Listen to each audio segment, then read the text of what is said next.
This is Face the Diaspora, a platform for conversations on Eritrea. Your host, Russom Mesfun. Ladies and gentlemen, my guest today is His Excellency Andebrhan Welde Giorgis. Mr. Andebrhan is a senior expert in the Global Governance Institute, a member of the board and senior advisor of the European Center for Electoral Support. He's also the adjunct professor at Vesalius College and research fellow at the Free University of Brussels. Educated at Harvard University and University of Colorado, Mr. Andebrhan is a veteran of the War of National Liberation and a founding member of the Central Committee of the EPLF. He was also the president of the University of Asmara and governor of the Bank of Eritrea, member of the Provisional and the Transitional Eritrean National Assembly. He was ambassador to the EU, Belgium, France, Luxembourg, the Netherlands, Portugal, Spain, and the United Kingdom. Mr. Andebrhan was a permanent representative to the IMO and UNESCO, Special Envoy to the African Great Lakes region, and Special Advisor to the President of the Democratic Republic of Congo. He was also the Commissioner of Coordination with UNMEE, that's the United Nations Mission for Eritrea and Ethiopia. After dissociating from the Eritrean government, Mr. Andebrhan worked as Advocacy Director and Senior Advisor to the Africa Program of ICG and advised the European Commission preparing the EU strategy for the Horn of Africa. Mr. Andebrhan has published several articles and a recent book, Eritrea at a Crossroads, a narrative of triumph, betrayal, and hope, published 2014. Thank you, Ambassador Andebrhan, for joining us for this interview. I'm hugely grateful. I understand that you're one busy guy. So again, thank you for being on Face the Diaspora. My first question to you, sir, is your book is titled Eritrea at the Crossroads, a narrative of triumph, betrayal, and hope.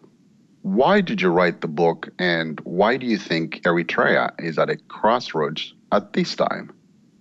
Thank you very much. It's really a pleasure to talk to you this evening, Dr. Russom, and thank you for taking the time for this conversation. I wrote the book to tell the story of Eritrea and its people from the perspective of a veteran freedom fighter. I wanted to tell the story of the constant betrayal of Eritrea and its people at different times in history by the powers that be, and finally by the leadership of the very movement that led the War of National Liberation, of which, of course, I was a member, and to tell the story of the hard struggle and brilliant victory of the Eritrean people against all odds of the legitimacy and justness of the struggle for national liberation. And most importantly, I think, I wrote it to restore hope in the struggle for freedom and democracy and in the future of Eritrea.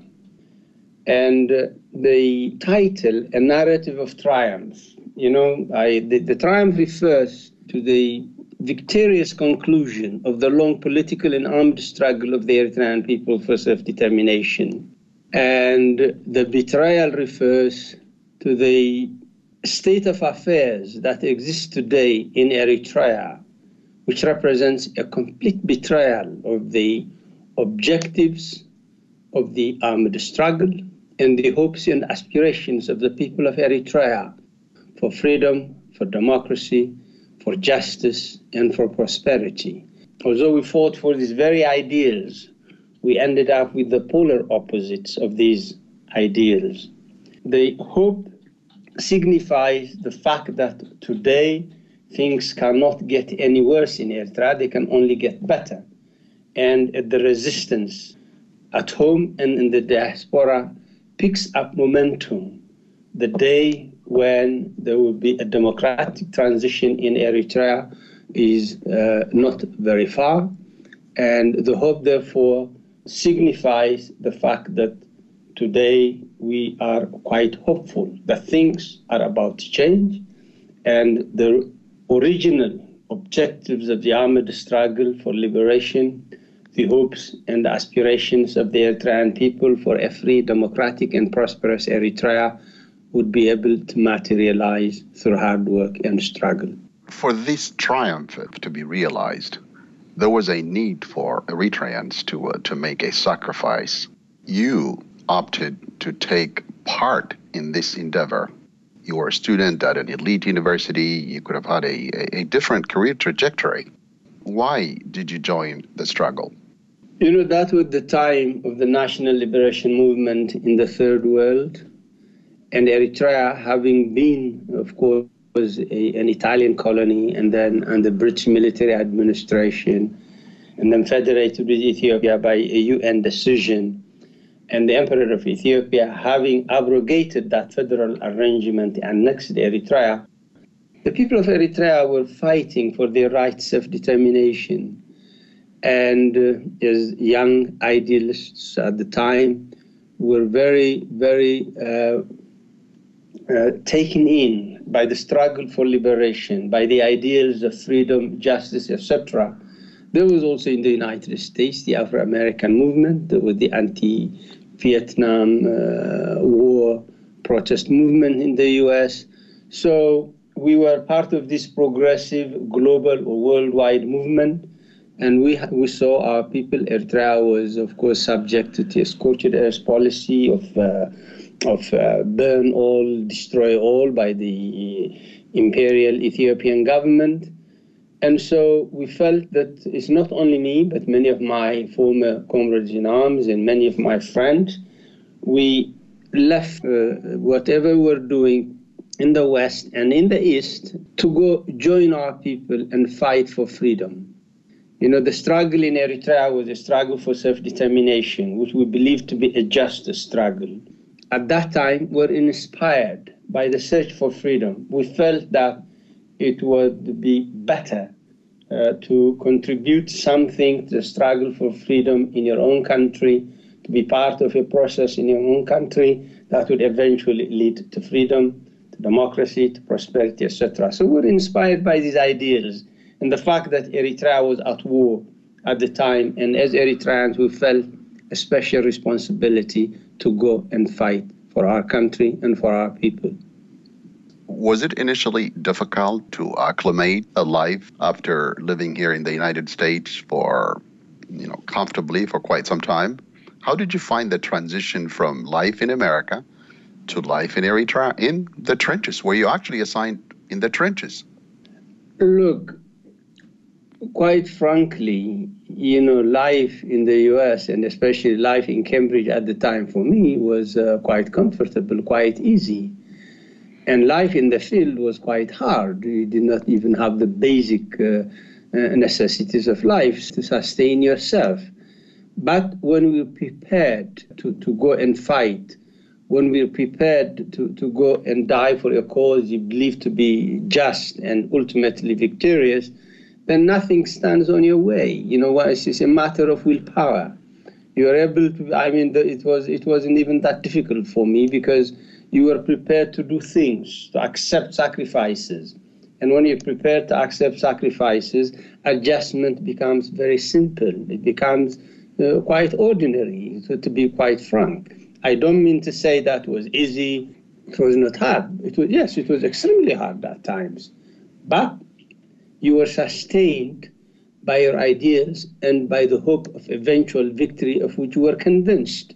So when you're prepared to do the ultimate sacrifice, nothing can stand on your way in terms of not only adjusting, but doing what you need to do or would set out to do in order to achieve the objectives for which you were out there. Can you share with us the cultural adjustment that took place between being an American scholar, an Eritrean scholar who happened to be in America, and then now a fighter in Eritrea with a totally different culture? Quite frankly, what I can tell you is that at the time, we believed that in order for the national liberation movement to succeed, we needed a vanguard party armed with a scientific socialism or with a scientific ideology.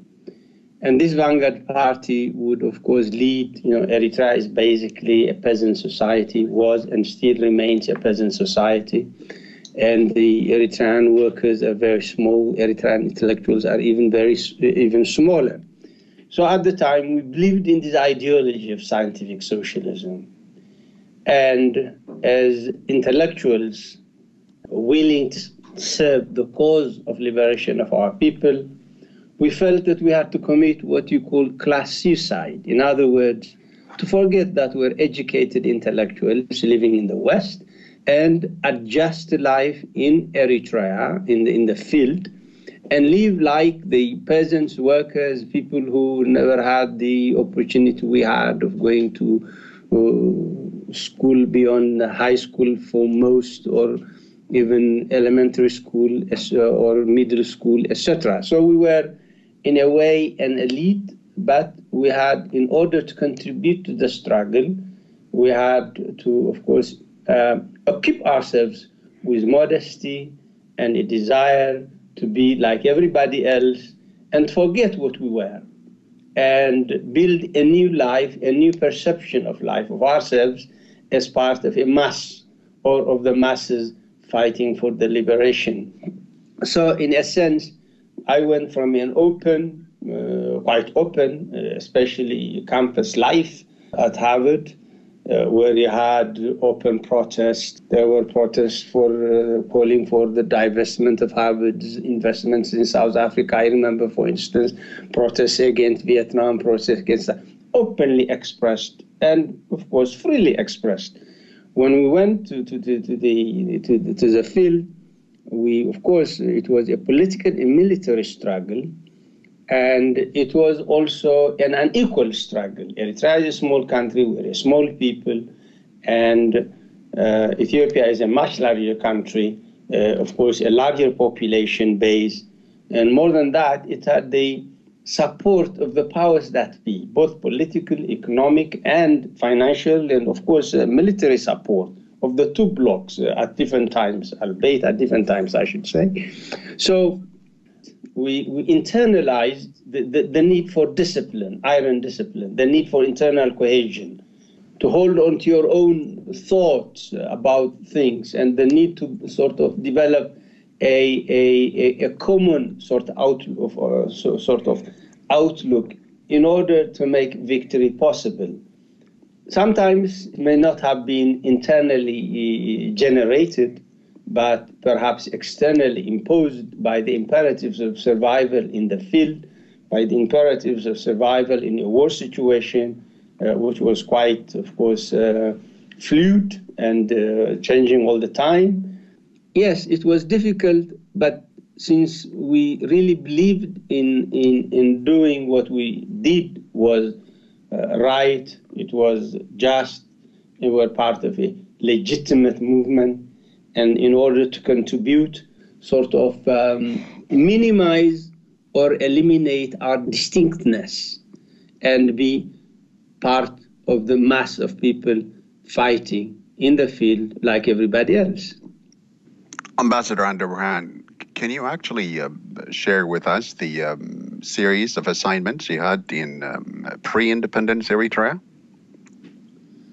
I would say generally that my assignments were focused in areas of policy, information policy for the movement, diplomatic and political work for the movement, and education policy at one point, and then information policy at one point. Was there any change in your activities when the front was actively engaged in a war campaign? Of course, it doesn't change the activities basically, but the extent and intensity of your activities change because a war situation requires greater mobilization. And as I said, being a very small country, a very small population, and the EPLF really a very small organization with a very small membership vis-a-vis its opponents, we had to mobilize our resources to the maximum in order to rise up to the challenge that we faced. So whenever there was a war situation, Everybody in the movement, in the leadership, in the fighting units, in the different departments, had to exert their maximum efforts, maximum energy in whatever they were doing. This was not particular to anyone. Everybody has to be in a what do you call it, maximum effectiveness mode.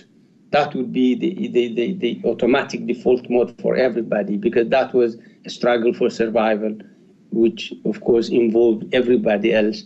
We won collectively or we lost collectively. So everybody was at his or her most productive and perhaps maximum effort mode.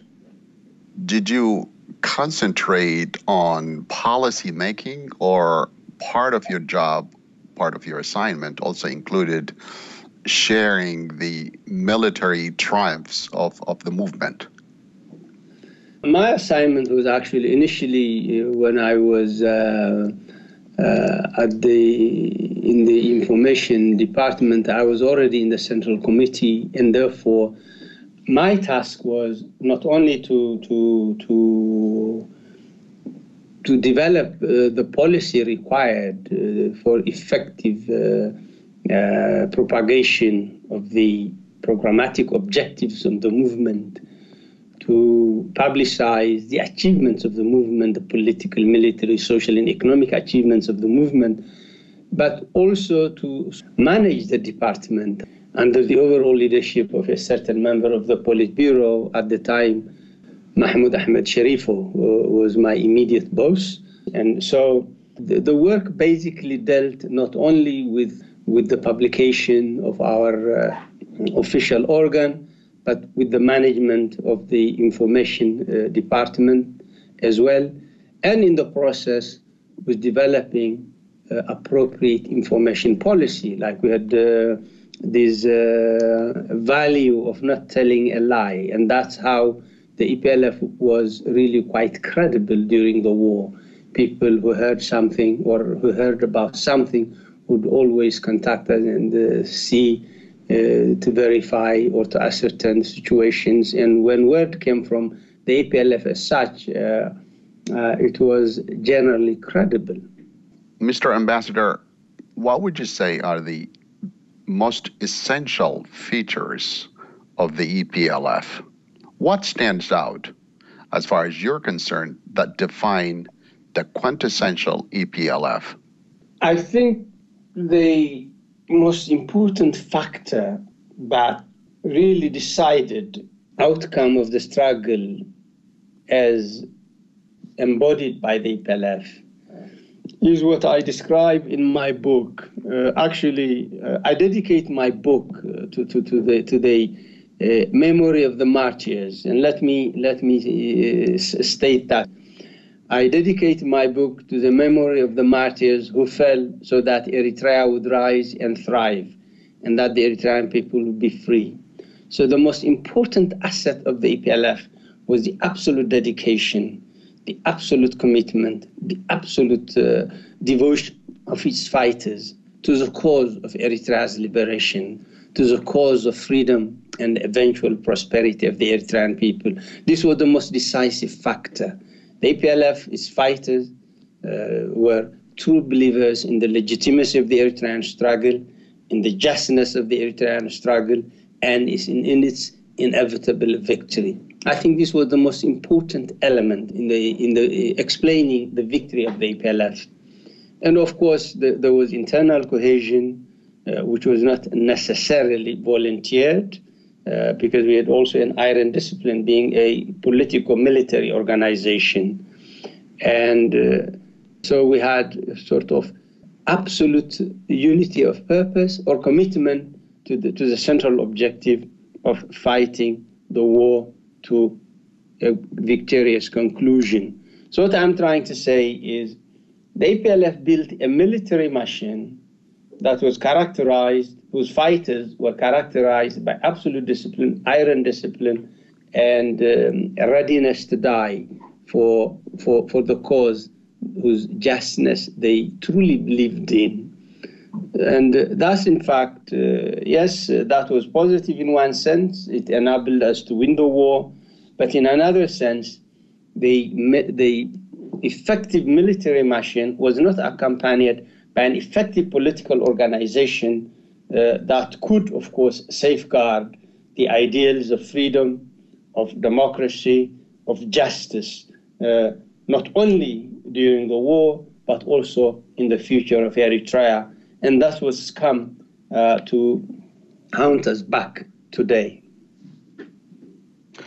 Mr. Ambassador, would you say that there is a dark side to the EPLF? Was there a dark side to the organization?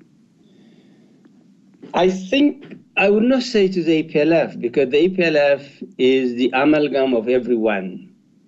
The EPLF is its fighters, the vast majority. And the EPLF is also the mass organizations inside Eritrea and in the diaspora. The EPLF is also the leadership at the highest levels in the various units, etc. So I would say that there was a dark side to the leadership of the EPLF, but not to the EPLF as a whole. I think the EPLF, when you look at its constituent parts, the vast majority, maybe 98, 99%, were the ordinary men and women, the fighters who came to fight for the liberation of Eritrea, to rid Eritrea of the colonial oppressor, and to make Eritrea free for the Eritrean people. And these people, I don't think, had any dark side to them. And, or I did not see it, and I don't see it, to be quite frank.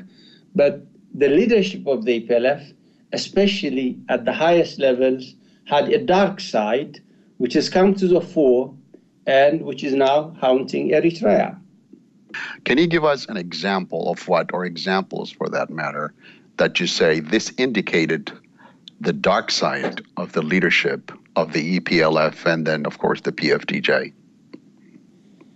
Look, there's a difference between the EPLF and the PFDJ. You know, the PFDJ is what came out as an outcome of the 1994 coup, the third Congress of the EPLF, okay?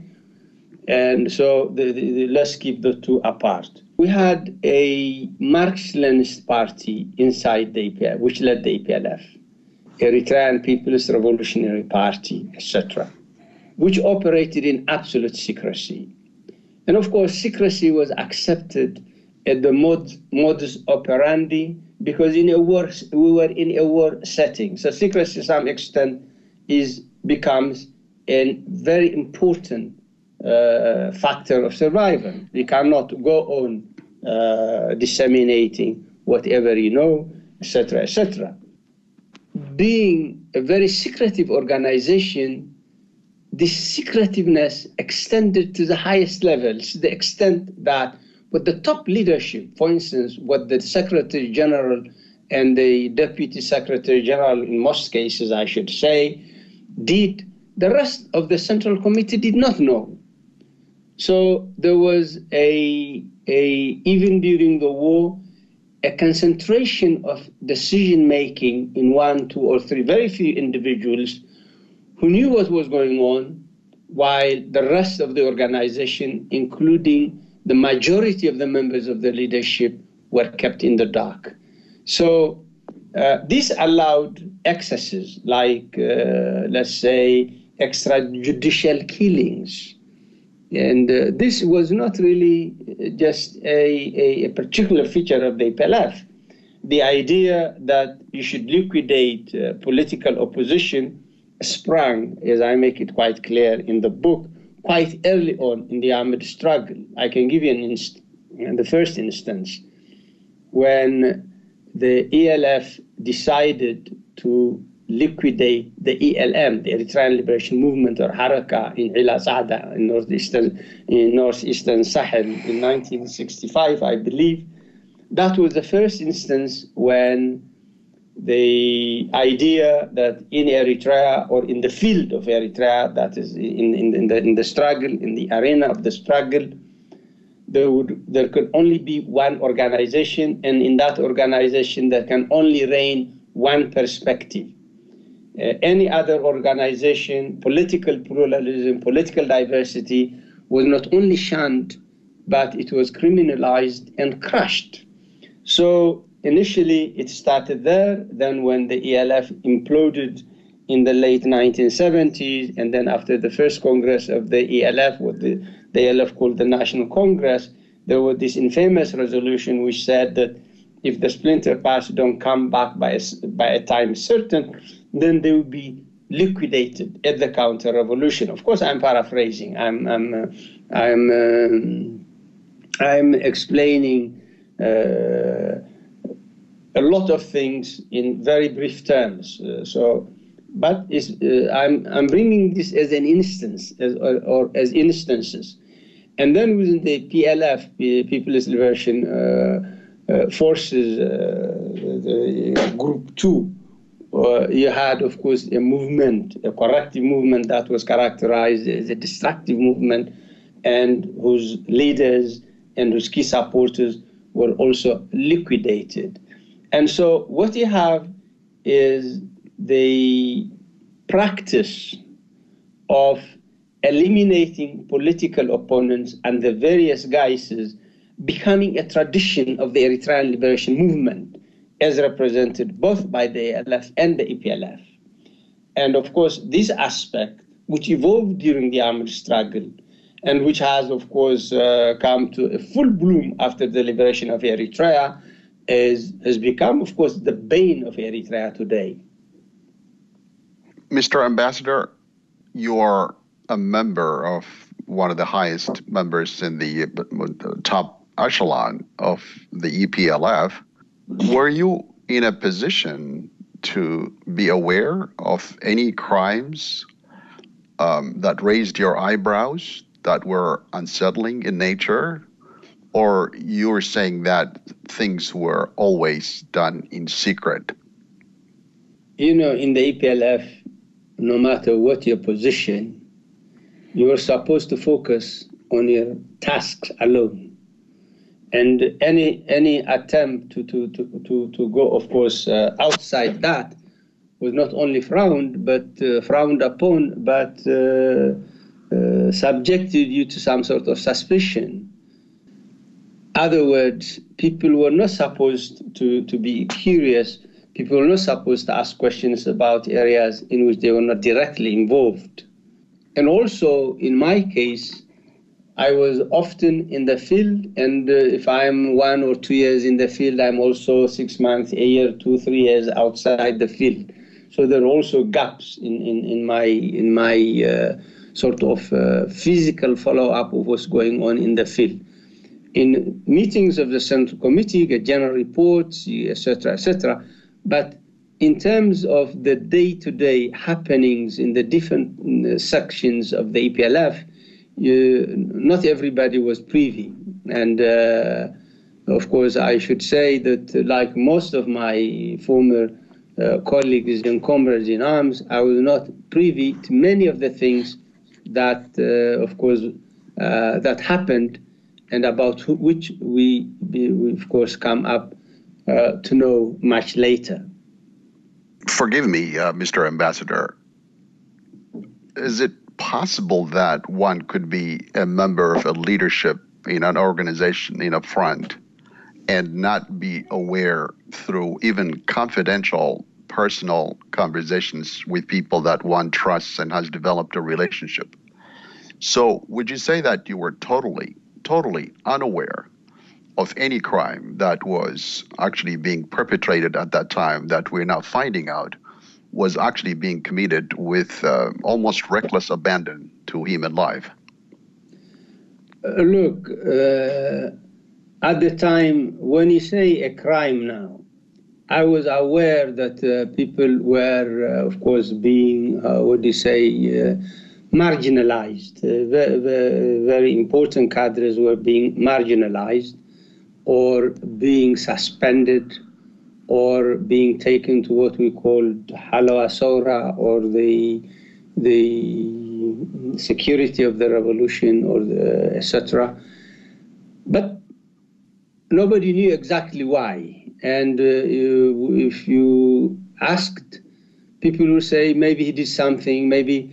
I'm not trying to say that we were completely in the dark as to what was happening, but we did not know the reasons, and we did not try to know the reasons. Many of us did not really try to know the reasons as well, because we had this sense that when something happened to somebody, and we felt it was through the grapevine disseminated that he's done this or that, but there was no mechanism to verify that.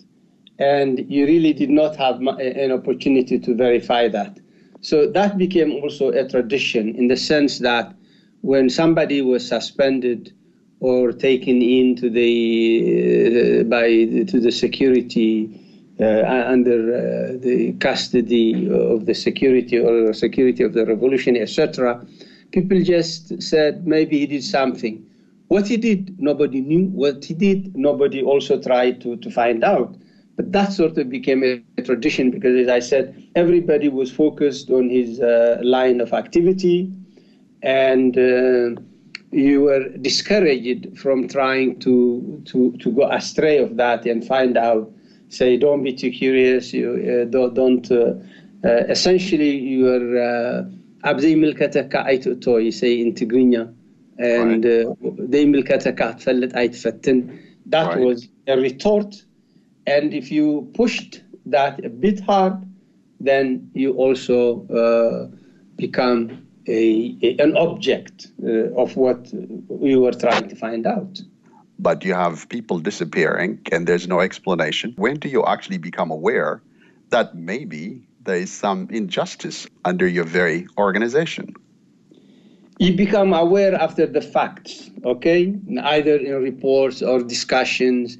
Look, the EPLF was a vast organization. Even though small, it was operating throughout Eritrea. So you're aware only in the immediate vicinity of your unit or of your environment. Outside that, you really have no direct physical knowledge of what was happening. But after the fact, you come to know through reports, through confidential conversations. But there is nothing you could do at the time. After the fact, post facto, and then when you become aware, the maligning or the criminalization of that. Look, when somebody is accused of somebody by someone, and measures are taken, that somebody has no right of self-defense, and you do not have a mechanism to verify. And in a way, the fact that we were all in a war situation and we had a survival imperative, etc., sort of condoned that kind of attitude. So it's not as if you were all together in one place and everybody knew what was happening. No. Some people were in Sahel, some people were in Barka, in Sanhit, in Samha, in Dankel, in the highlands, in Akalugzai, Sarai, Hamassian, etc. We were spread all over. And therefore, the things that happened everywhere, and they had really no eyes, ears, or physical presence to follow up the things. So post facto, you come to learn of things, but then it's too late. Mr. Ambassador, you were asked in a recent interview about this, that the entire senior leadership of the PFDJ, which includes you, were responsible for the current state of affairs because, this is figuratively speaking, you carried the president on your shoulders and enabled him to do all the things that he's now being accused of, that whatever he's doing, he's been doing all along. You replied that you were intent on liberating the country first and foremost, and thought that things would improve after independence. Can you elaborate what you meant by that? For me, and this is apparent in all my writings, including my book, the war of national liberation was essentially a struggle for self-determination, a struggle for self-determination in two dimensions. The first aspect of self-determination for me was the right of Eritrea as a nation to decide its international status, its political status vis-à-vis other nations. And in that respect, I fully supported the 1980 proposal for a referendum, which called for independence, federation, or regional autonomy, as was consistent with the Derg stand at the time. So the first aspect of the principle of the right of self-determination is the right of Eritrea as a nation to decide its future, to decide its international status vis-à-vis other nations. And that we did in the referendum, when the people of Eritrea overwhelmingly opted for independence. So the right of Eritrea as a nation was exercised via the referendum in the form of an independent sovereign state. The second aspect of the right of self-determination is the right of the people of Eritrea to choose a government of their own government, and of course to also throw out a government that's not to their liking. That is, of course, a fundamental principle. The right of the people of Eritrea to self-determination meant that their right to freely choose or establish a government of their choice, or to change a government that they do not see as appropriate for them, or a government they do not like. This aspect of self-determination has been denied to our people. For us, the exercise of the first aspect of self-determination, that is the right of Eritrea as a nation self-determination, was to be the stepping stone for the exercise of the second right, the right of the people of Eritrea self-determination, in the sense of choosing their own government in the way they wish, and therefore determining their future, managing their affairs, arranging their political, economic, and social life. That came after that. So we collectively failed to implement the second aspect of the right to self-determination. So yes, this is the outcome of a collective failure.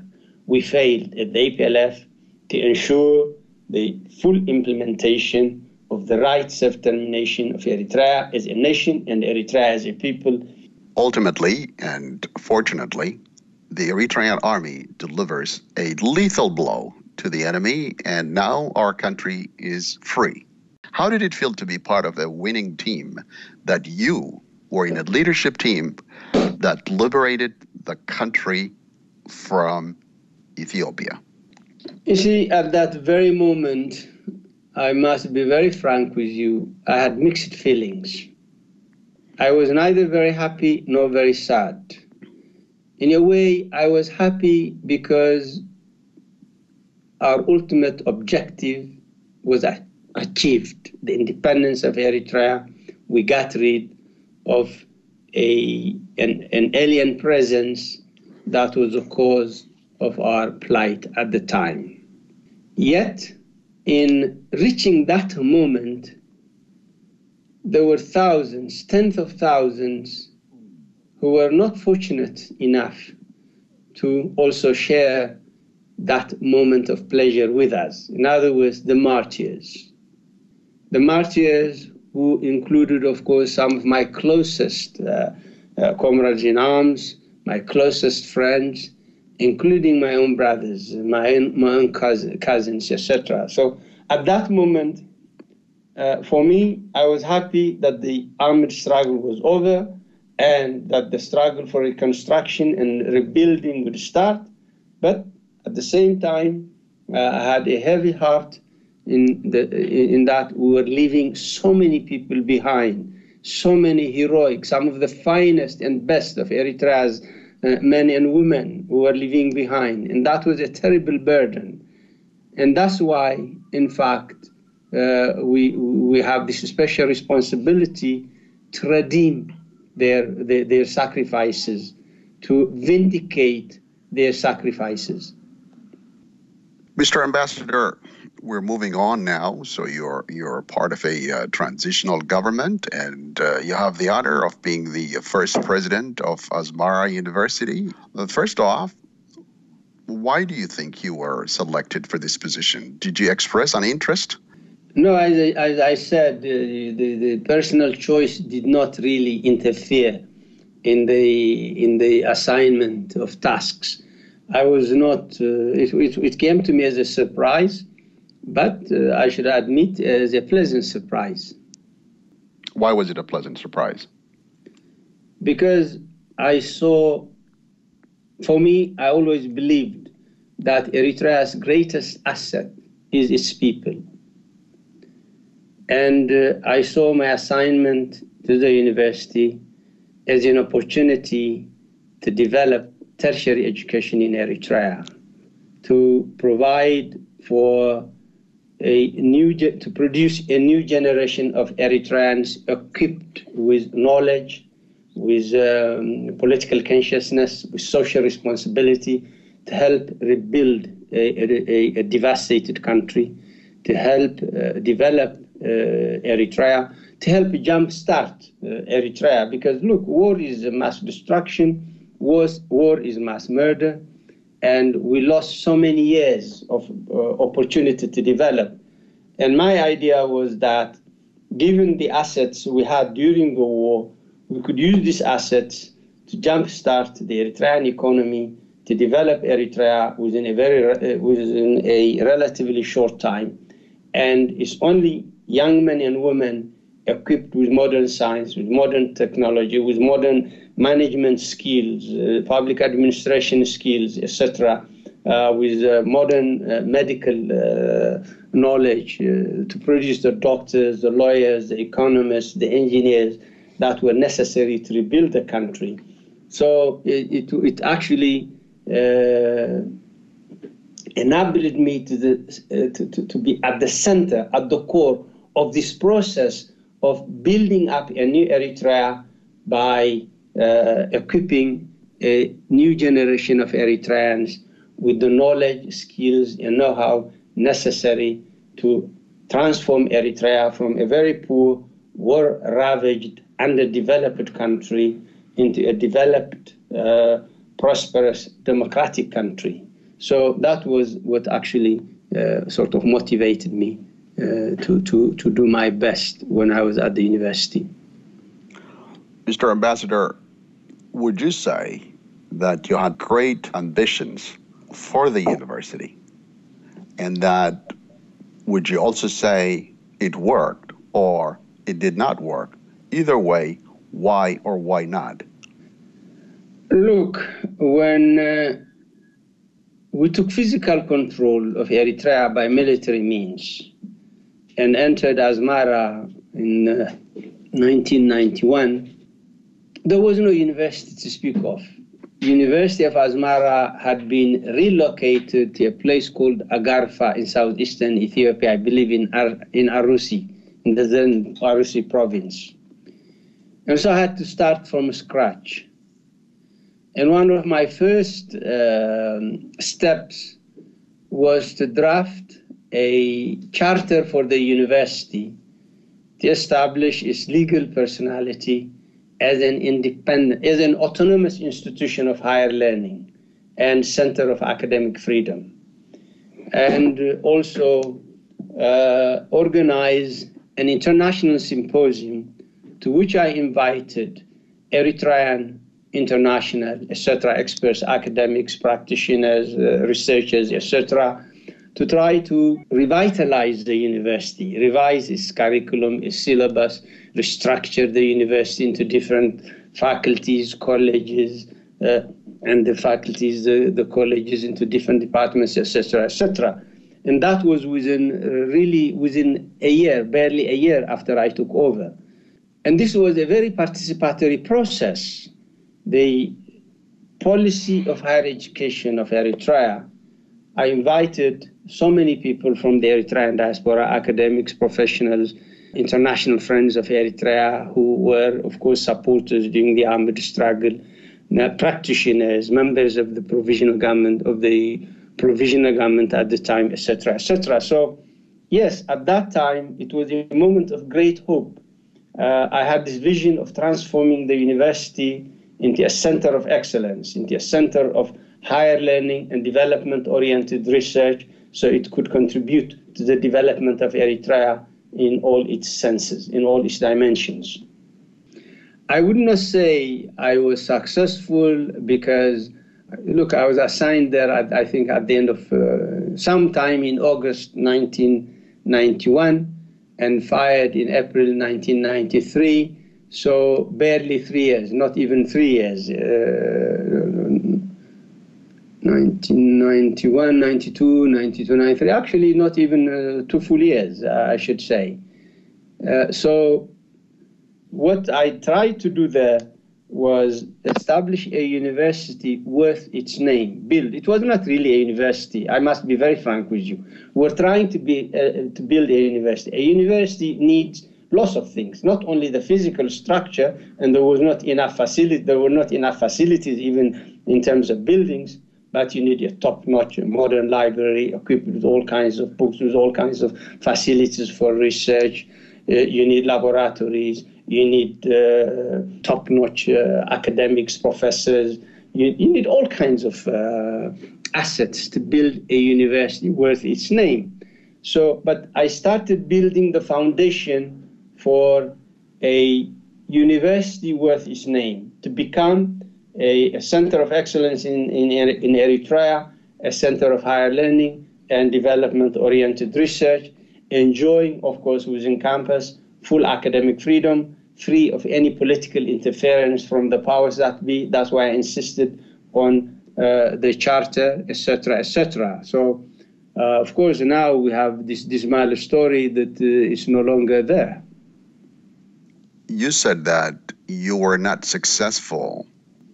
Were you I not was not allowed to succeed. That's what I mean. Let me correct that. Okay. I was not Please allowed correct to succeed because I was fired as revitalization process was really in full gear, when it was quite clear to me that the bases were being laid for a future university worthy of its name. At that time, I was fired. One hears there was this rancorous break in communication between you and the staff. So would you say that the firing actually took place because it had gotten to a point where it was difficult for you guys to work together? No, it actually had nothing to do with it. Let me be very frank with you. I had differences with the provisional government, particularly with the then Secretary General of the provisional government. My idea of a university was one with its full autonomy. There was this idea of putting the university under the Minister of Education. I resisted that because I believed the university should be autonomous, free from the Ministry of Education. I also insisted that the university should be free from activities by security apparatus, etc., and that students and faculty on campus should enjoy full academic freedom, and they should not be, nothing should happen to them on account of their activities on campus, etc., etc. So there were arguments, there were discussions about these things that some people in the security apparatus wanted to recruit, and I resisted that because I felt the university should be a center of academic freedom where people would engage in research and have the freedom to discuss the outcome of their research. In fact, to debate issues of national concern, of international concern, of campus concern, etc., freely without the interference of the powers that be. So the problem I had, and of course in the EPLF we don't have this tradition of speaking about the internal problems. We discussed it internally, and that's where it stopped. Otherwise, the problem was within, about the vision of the university, an independent and autonomous university with its own charter guaranteeing its legal personality, guaranteeing non-interference from the political, non-interference in terms of political interference from the powers that be, etc., etc. Otherwise, this idea of a rancorous relation. Look, when I was at the university, I was able to recruit about 115. Most of these people were new. They had nothing to do with In fact, I had excellent relations with, I would say 95% of the faculty. The fact that I was trying to transform this university into a center of learning and higher education, a center of development-oriented research, meant that I had a standing committee to assess not only the competence of the faculty, their background, etc. And the idea was to send those who need further training abroad for further training, and to consolidate the university as an academic institution. And look, I'm accused of having fired this, that. All that is false. Let me tell you this really. As the president of the university, I had the responsibility, in fact, the obligation to hire and fire on the basis, of course, whatever criteria I set out to be in the best interest of the university, competence, ability, etc., etc. Okay, I did not do that, but I had a committee. I had set up a committee, a standing committee, to recruit, to assess, and to recommend members of the faculty for further education abroad. Those who had just an undergraduate degree would go for a graduate degree. Those who had a master's degree would go for a PhD, etc. And I was working with other universities, trying to make twinning arrangements with universities so that I can replace these people pending the completion of their studies, etc., etc. And look, the fact that some of the faculty members were fired long after I was first fired had nothing to do with me or with their academic competence. What happened was there was a political decision to fire all ex-members of the former Ethiopian Workers' Party, what you call ISEPA in Amharic acronym. So it was really a political decision, and it had nothing to do with me being fired. I was fired because of basic difference of vision about the future of the university, the status of the university, and its autonomous existence as an institution of higher learning and development-oriented research. On the other side, one hears the very opposite of what you just said, that Barahi Gebreselassie, who was the Minister of Education at the time, had a town hall meeting, and that based on the information he received at the university where the faculty was able to air whatever issues they were having about your leadership, Barahi might have recommended that you be removed from your position. What do you say to that? Look, there are all kinds of half-truths in one does this and that. It's true that there was a meeting at the university. I was there, Barahi was there, and the faculty were there. But I can assure you that the overwhelming majority of the faculty members supported the process of revitalization that I had undertaken. And in fact, if you want, there are people who are now in the diaspora who are part of that process, and they can tell you what actually happened at the time. It's not up to me to say this or that. To be quite frank, I don't know what Barahi recommended. He did not share it with me. And in fact, I asked the then Secretary of the Secretary General of the Provisional Government, Saleh Kekia, if there were a report produced by Barahi, and I should have a copy of that. It was never confirmed to me, and I never had a copy of that. And I don't know what Barahi had to say, but the fact is that Barahi was the Minister of Education at the time, and I had resisted the university coming under the aegis of the Ministry of Education, because I felt that the mandate of the Ministry of Education was the elementary, middle, secondary education, pedagogy in those at those levels of education, etc., etc., and that the university should be an autonomous institution. Otherwise, I'm not in a position to say Barahi said that or Barahi did not say that. Unfortunately, he's not around to confirm or deny what people are saying. And I do not want to malign anybody who is not capable of defending oneself now. Unfortunately, where Barahi is or might be, there is no concrete information as to where he's about, where his whereabouts, or his state of being, his physical, mental health, etc. I mean, this is, of course, one of the dark sides of the darkest moments or darkest sides of the government today, that it accuses somebody, does not allow that somebody to defend oneself, or is not even charged before a court of law. Once you're taken, you disappear. This is the state of affairs we find ourselves in.